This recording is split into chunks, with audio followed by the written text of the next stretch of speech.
So, mga master, morning. Mayroon kaming tinouble-shoot. IFO error. Ano po ito? Pulin yung brand. Dinala na lang namin dito sa bahay kasi dun sa shop walang kuryente, brand out. IFO error mga master. Tiningnan ko kanina, nilinisan ko na lang kasi sobrang dumi ito. Dinala na lang namin dito sa kasi sobrang sikip dun sa bahay, sa shop, pati dun sa opisina na may-ari nito. So IFO error po ito mga master ha. Yan po yung brand nyo. So paandarin natin mamaya para makita nyo na may error siyang IFO. Titingnan lang muna natin yung leaking nito. Pag may makita kayong IFO error, check nyo yung mga tubo o yung mga pipe kasi at tube, kasi sobrang nipis na mga tube nito. Pag itong klaseng brand, itong kulin, sobrang nipis. Nakita ko kanina sobrang dry dito, dry dito na portion dito. Wala nang part na may uwi kasi nilinisan namin. Nandito po yung leaking tingnan natin na sobrang dilim. Lalagyan natin ng soap bubbles.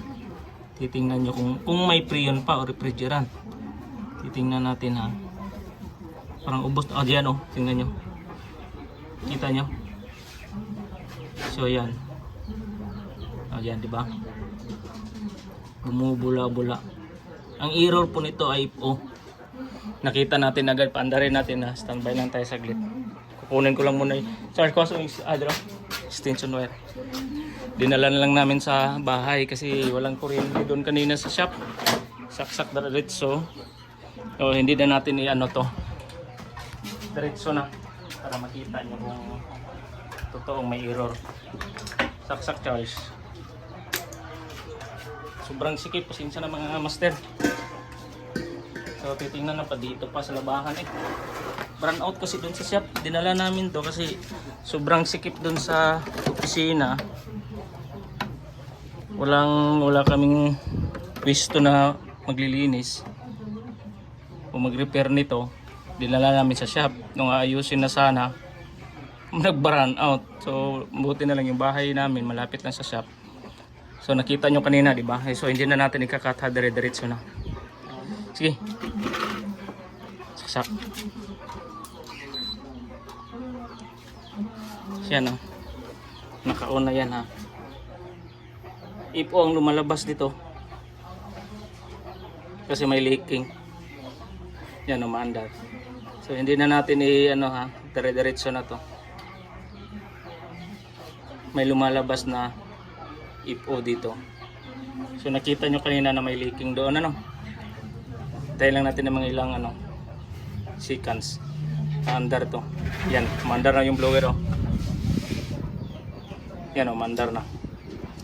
Bigyan natin ng para makita nyo na mandar. Ito na lang. Yan mandar. Maya lumalabas ang IFO error. Umandar yung compressor niya pero may lumalabas na IFO error. So nandun yung leaking, kita nyo kanina. Kaya na lang siguro mga ilang minuto pa to.